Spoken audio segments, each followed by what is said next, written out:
বিলাসপুর গ্রামের একেবারে শেষ প্রান্তে ছিল কানাই নামে এক গরিব চাষির বাড়ি।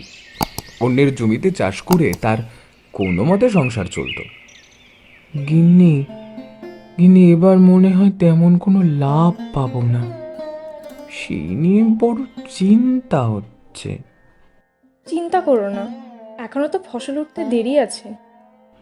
হ্যাঁ, সেটাই তো ভাবনার বিষয়। এবার ফলন তেমন একটা ভালো না। তারপর এবার যদি ভারী বর্ষা হয় তাহলে তো খুবই লোকসান হবে। নিজেরাই বা কি খাবো, বা জমিদার বাবুকেই যে কি দেব। অত চিন্তা করো না তো, যাও তুমি এবার কাজে যাও। এই বলে কানাই বাড়ি থেকে বেরিয়ে গেল। কানাই মাঠে কাজ করছে। আকাশ কালো মেঘে ঢেকে গেছে। হঠাৎ বিদ্যুৎ চমকালো আর ঝমঝম করে বৃষ্টি নেমে এলো।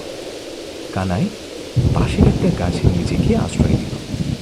হে ভগবান, এইরকম বৃষ্টি নামতে হলো, সব ফসল নষ্ট হয়ে যাবে, এবার কিভাবে সংসার চালাবো।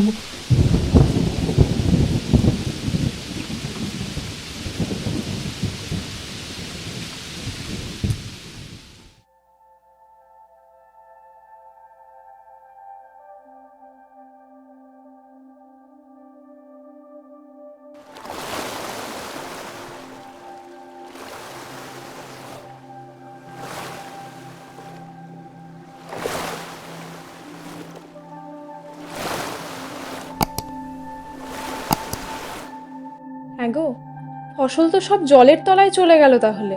সে তো হবে, এত বড় সর্বনাশ হয়ে গেল আমার।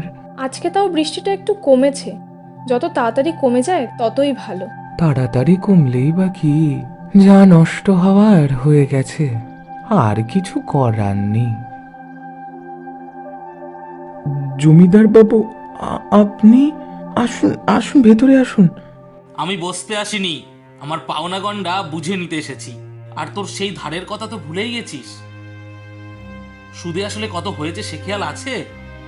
1 সপ্তাহের মধ্যে আমার সব পাওনা টাকা আমাকে ফিরিয়ে দিতে হবে। বাবু, বাবু, ফসলের হাল তো আপনি জানেন। এত কম সময়ে আমি কিভাবে সব টাকা মিটিয়ে দেব? আমাকে একটু সময় দিন, আমি ধীরে ধীরে সব শোধ করে দেব। ঠিক আছে, 2 সপ্তাহ দিলাম, এর বেশি সময় দিতে পারবো না। আজ আসছি।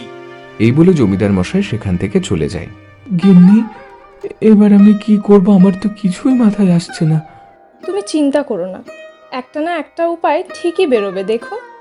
আচ্ছা, এই বর্ষার দিনে আমরা যদি বাড়ির সামনে একটা তাঁবু টাঙিয়ে চপ বেগুনির দোকান দিই, কেমন হবে? বর্ষাকালে তেলে ভাজা খেতে সবাই খুব পছন্দ করে, কি বলো? বুদ্ধিখানা তো মন্দ না, কিন্তু দোকান কি চলবে?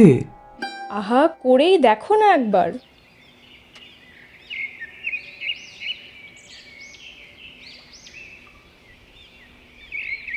সেই মতোই বিকালের দিকে দুজনে মিলে দোকান খুলে চপ বেগুনি বিক্রি করতে লাগলো। ধীরে ধীরে মানুষজন আসতে লাগলো তাদের দোকানে।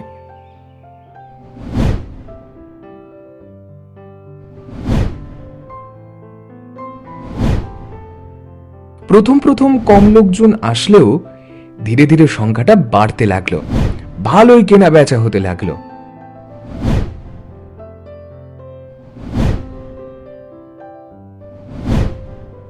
কানাইদা, চপের সাথে যদি একটু গরম গরম চা থাকতো, তাহলে কিন্তু ব্যাপারটা একদম জমে যেত। কথাটা তো ঠিকই। ঠিক আছে, পরের দিন থেকে না হয় তোমাদের জন্য চা আনবো।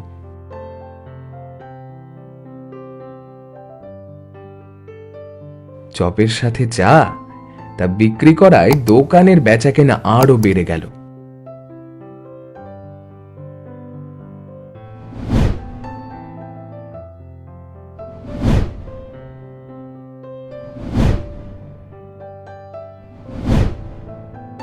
ধীরে ধীরে ওদের দোকান আরো ভালোভাবে চলতে লাগলো।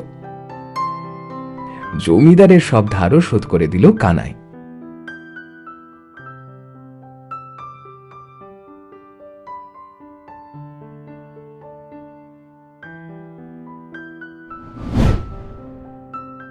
এইভাবেই তাদের ব্যবসা চলতে লাগলো।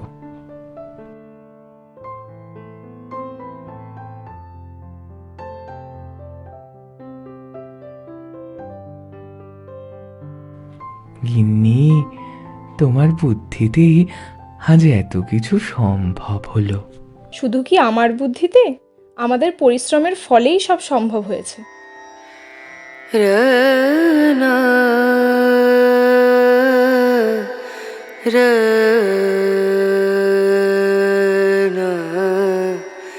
রনু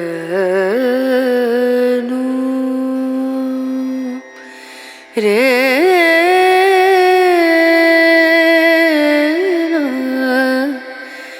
রে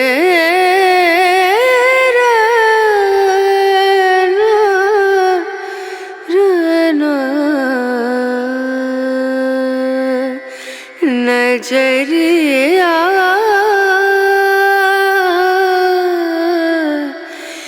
लागे